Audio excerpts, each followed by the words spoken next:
Let's get into the Fulham preview. I feel like Fulham versus Manchester United Sunday, August 24th, 8:30 a.m. This is going to be on the USA Network. If you're based in the United States, it's Craven Cottage. It's a must win. We need 3 points. Back against the wall. Manchester United, we never die, sir. How are we feeling? Fulham away after that Arsenal match. It's one of my favorite stadiums in the world. It's probably my favorite stadium in London for sure. Craven Cottage, sir. It's going to be a nice day. You know, low 70s, a little bit of rain, but we've been there a number of times, especially as away fans. And it's a big test for United. Fulham, you know, they're a tricky side. They've been up in the league for a bit. Let's get into their history. You know, founded in 1879. They're the oldest professional club in London. And they have spent much of their history bouncing between the divisions. Obviously, Craven Cottage on the banks of the Thames is one of the most iconic grounds in the game. They used to bounce around quite a bit. You know, they're kind of famous for that, going from promotion to relegation and up and down. But they've spent 5 successive seasons, changing divisions between 17 and 22. And then they were relegated after winning the 2018 and 2020 EFL championships, winning the 21-22 EFL championship. They got promoted, and they've been up in the EPL since. They finished 11th last season. Yeah, we saw them in the championship there play against Ipswich with Mick McCarty as manager. We got great seats, and we saw Manchester United always at the wheel away. You know, it's a great stadium right in PSG. London. So have some dark ales in the sun by the river. They've also redone it. We haven't been there since. And for all the American fans who are wondering why it's called Craven Cottage, there actually is a cottage inside of it that actually the owners watch the game. It's very bizarre. Amazing. Can't relate to it with our soulless giant mega screens here in the United States. Nothing like it. There's nothing like it in the States. Last season, Fulham finished 11th in the Premier League above us. And we remember they knocked us out of the FA Cup. And we were there to watch them Craven beat Cottage. us against when we were under Ten Hag. And that was not yeah, great. I forgot about it. Iwobi just like putting us to the sword. We almost missed the train. Yeah. Great times. Fulham, they're not going to be messing around. Sir, tell us about Marco Silva, the manager for Fulham, who's been able to kind of steady the ship for them. They got their own Portuguese manager, 48-year-old Silva, part of the new generation of Portuguese tacticians. He had modest playing days as a right back, transitioned quickly into coaching. He made his name at Estoril, and then later managing at Sporting, which of course we know a manager who manages Sporting, Olympiacos, Hull City. He did like the runaround in championship football. Hull City, Watford, and Everton before joining Fulham in 2021, and it's been very successful. I think his tenure, he has proven himself to be a top manager because he's been frisky throughout. How do they like to play? They like an organized 4-2-3-1 foundation, usually setting it up with a double pivot to protect the back four. A wide players stretch the pitch, and the number 10, of course, links play. They're compact and combative. We've seen that. We've seen that every time we play them out of possession. They like to drop into a disciplined block with aggressive pressing triggers, winning the ball up high, and then they're very direct and efficient in their counters and their transition. So also, they're a good set-piece team like Arsenal, something we have to keep an eye on. The goalie's going to be targeted. Fucking Ruben Amorim mentioned it in his press conference. He's like, hey, this is a thing now. We have seen it. We've seen it with other clubs. Arsenal have done a shit ton of this, of like voodoo arts with the goalie. He's like, we got to start doing it. And you know what? If they're not going to call it, we should start doing it. So keep an eye on that for set pieces if Fulham's trying to target whoever's starting, which could be Bayern.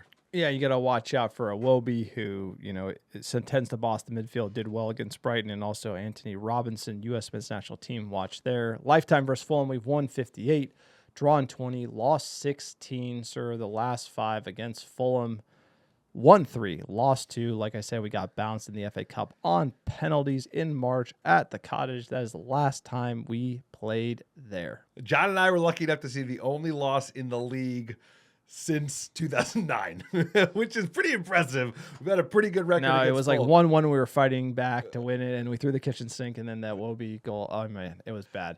Regardless, Fulham last 11, 4-2-3-1.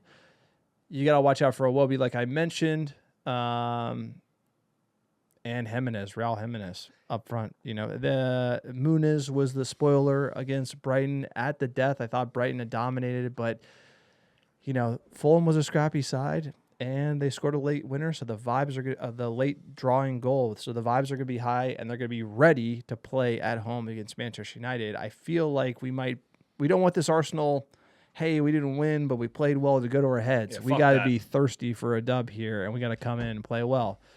We do have time to rest, but at the end of the day, this is going to be a tough fixture. And referees aren't determined yet for match week 2, but we'll keep you posted on that front. Hopefully we don't have any shenanigans there. For Manchester United, starting 11, we talked about it.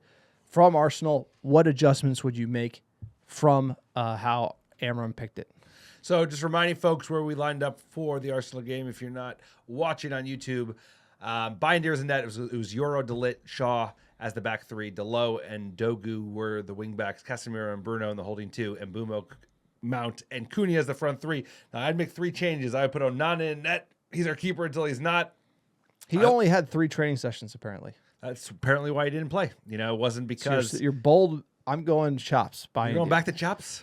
I just, if Onana's not ready, he's not ready. We also don't know the full story there. I feel like I feel like there's something there. Spin, I feel like there's something could be a there. little spin. But anyway, I'm going with Andre Onana. He is our number 1. He's who I'm going with. Delo, he gets hooked for Amad, and then I'm putting Benjamin Šeško for Mason Mount. So you play our new front 3 and fucking go for it.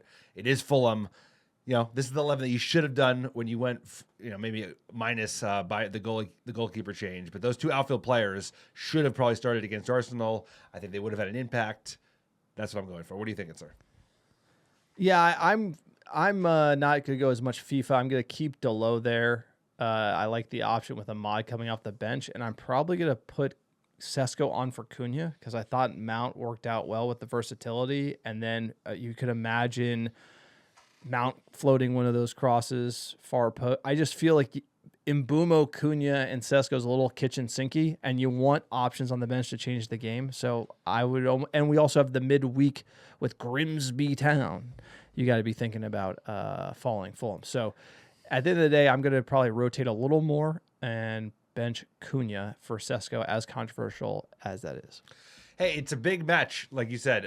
It's everyone, we knew we'd get up. I had no doubt we're not going to get rolled by Arsenal. So this game is really tough. Fulham are a much more formidable side at the Cottage than they were back in the day, way back in the day when they used to be an easy win. Obviously, our record has been quite good, but we saw a loss. We know how dangerous they can be. And they're direct. And when we've been vulnerable, we've been caught out, obviously on set pieces where they're good and on the counter where they're also good.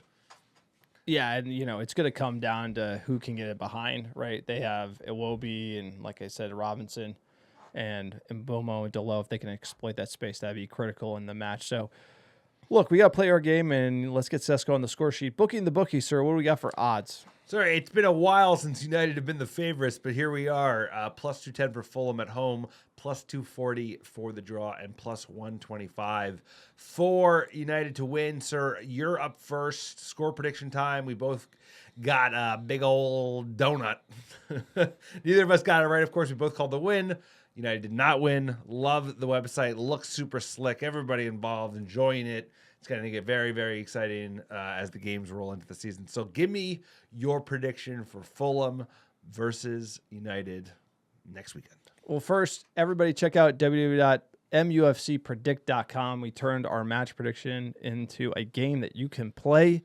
And the real interesting part about it is all the fans get to, all the aggregate predictions are put on the front page so you can see 88% of fans think we're going to win against Fulham. It was 53, I think, that thought we'd win versus Arsenal. That ended up getting cooked there. The average score right now is 1.9 goals for United to 0.6 for Fulham. 6% loss, 6% draw. The community thinks we're going to win. Is there a game the community thinks we're not going to win? No. But checking on the leaderboard, we got to go here. There were, I would think, 15 fans who predicted the loss versus Arsenal. You guys are very bold and featured here. Alex and I will make our predictions here. I haven't really thought about it. We're 0% correct. We both got it wrong here. And I'm going to go for Manchester United 1, Fulham 1. I'm going draw here. What do you got? I'm going Manchester United 2, Fulham 0. First clean sheet for the Chops, and United gets a nice victory on the road. Hopium is back on the menu, boys. Let's rock and roll. I think Fulham's going to be harder than we think. They are. This will be another, good... That was a big test. Not the best result, but good performance from Manchester United. 1-1. It's hard to hard put done. It all... Couldn't finish,